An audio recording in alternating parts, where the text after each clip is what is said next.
Эми үчүн кыргызда залкар чыгармалар чыкпай атат, китептер басылбай атат. Эми үчүн эки себеби бар.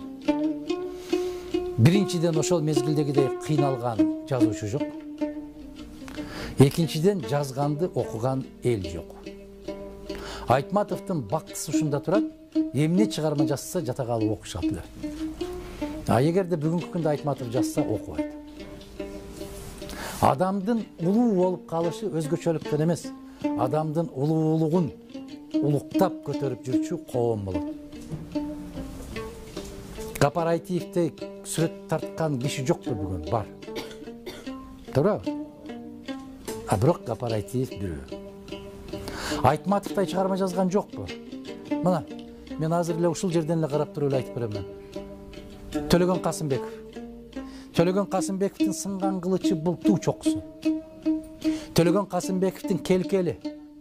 Төлөгөн Касымбековдун баякы чапкын, кыргын, баскын жыйнактары. Биздин адабият, тарыхый адабияттын туу чокусу. Касымалы Жантөшевдин Каныбек романы.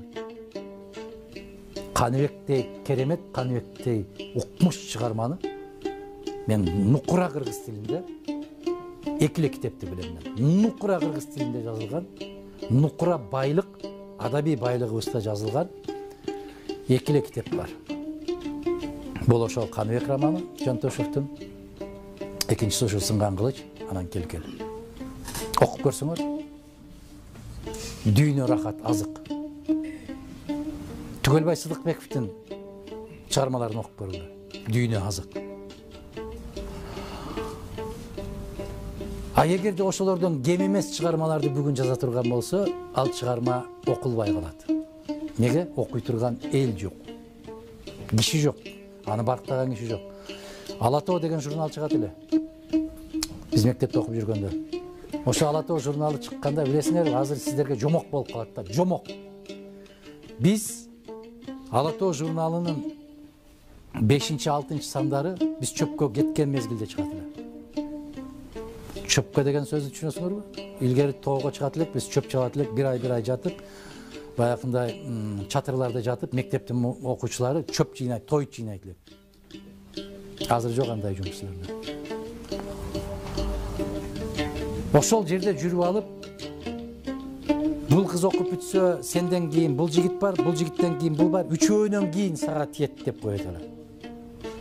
Үчөө окуп бүткөндөн кийин мага кезек келет эле. Анан мен окуйт элем ошону. Бир журналды колдон колго бир класс окуйт элем. Азыр ар бириңердин колуңарга бирден карматып койсо да окуйсуңар да. Чындыкпы? Ошол кезде Баймас Утенованын Мамыралар гүлдөгөн жерде деген аңгемеси чыкты, повесть. Мана журналдын таңкыстыгы. Кайсы класста бар экен, кайсы мектепте бар экен деп чуркайт элекпиз. Мына керемет. Мен ошол кездеги окуган повестим ушул. Ушу кезге чейин сурасаңар жатка айтып бере алам. Жатка дегенде сөзмө сөз эмес. Аңгеме повесть эмне менен башталат, эмне менен бүтөт. Ошол башкы каарманы ким? Райма деген кыз кандай болгон? Азимжан деген жигит кандай болгон? Райма кайда окуган? Азимжан кайда окуган? Ушуларына чейин. Караңыздар, канча жыл өттү? 40 жылдан ашык. 40 жыл болуп атат да. Бирок эсте калган. Мына ошондой таңкыс нерселер эсте калат. Кыздар, жигиттер, таңкыс нерсе. Колуңда бар нерсенин баркы болбойт.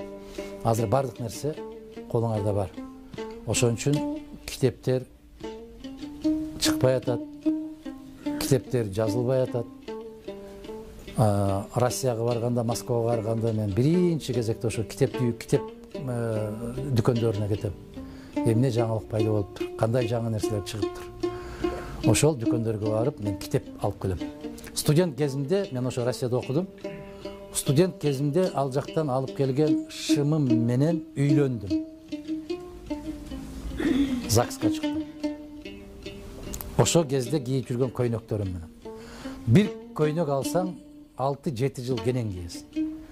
Бир костюм шым алсаң 10 жылга чейин кенен кийесиң. семирип эле кетпесең. Бирдей калыпта турсаң кете берет. А китеп, мен ошо кийим албай китеп алат элем мен. Китептерим аябай көбөйүп кетип, ушу кезге чейин жыйналат.